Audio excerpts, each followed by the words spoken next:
മതസമുദായ നേതൃത്വങ്ങളോട് കോൺഗ്രസിന് അമിത വിധേയത്വമെന്ന് യൂത്ത് കോൺഗ്രസിന്റെ വിമർശനം. രാഷ്ട്രീയ പ്രമേയത്തിലാണ് യൂത്ത് കോൺഗ്രസിന്റെ വിമർശനം ഉന്നയിച്ചത്. നെഹ്റുവിൻ ആശയത്തിൽ വെള്ളം ചേർത്തുവെന്നും ബിജെപിയും സിപിഎമ്മും ഉണ്ടാക്കുന്ന സാമുദായിക ധ്രുവീകരണത്തിൽ ചില കോൺഗ്രസ് നേതാക്കൾ വീഴുന്നുവെന്നും വിമർശനമുണ്ട്. ശരത് എസ് എസ് ഉണ്ട് കൂടുതൽ വിവരങ്ങളുമായി. ശരത് എസ് എസ്, ആഴമേറിയ രാഷ്ട്രീയ പ്രമേയമാണോ യൂത്ത് കോൺഗ്രസ് ചർച്ചയ്ക്കെടുത്തത്? അരുൺകുമാർ, അതായത് യൂത്ത് കോൺഗ്രസിന്റെ രാഷ്ട്രീയ പ്രമേയത്തിൽ നിലമ്പൂർ തെരഞ്ഞെടുപ്പുമായി ബന്ധപ്പെട്ട വിജയം കൂടി അതിൽ പരാമർശിക്കുന്നുണ്ടായിരുന്നു. അതിൽ പരാമർശിക്കുന്ന ഭാഗത്താണ് ഇത്തരത്തിൽ മത സാമുദായിക സംഘടനകളെ ബഹുമാനിക്കുക എന്നതിൽ ഉപരി വിധേയത്വം പ്രകടിപ്പിക്കുന്ന പ്രവണത രാഷ്ട്രീയ നേതൃത്വത്തിൽ ഭാഗത്തുനിന്ന് ചില സമയങ്ങളിൽ നിന്ന് ഉയർന്നു വരുന്നത് അപകടകരമാണ്.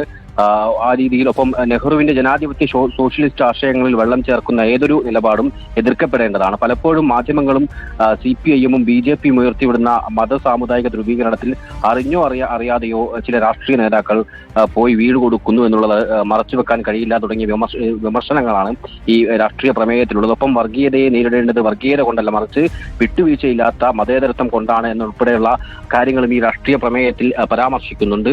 ഒപ്പം മറ്റു പ്രധാനപ്പെട്ട ഒരു കാര്യം, കേരളത്തിൽ കമ്മ്യൂണൽ ആക്ടിവിസം ഉണ്ട്. അതായത് ഇത് മതേതര ജനാധിപത്യ സമൂഹത്തിന് ഭൂഷണമായ കാര്യമല്ല. സമുദായ സംഘടനകൾക്ക് രാഷ്ട്രീയത്തിൽ ഇടപെടാൻ അമിത ആവേശമുണ്ട്.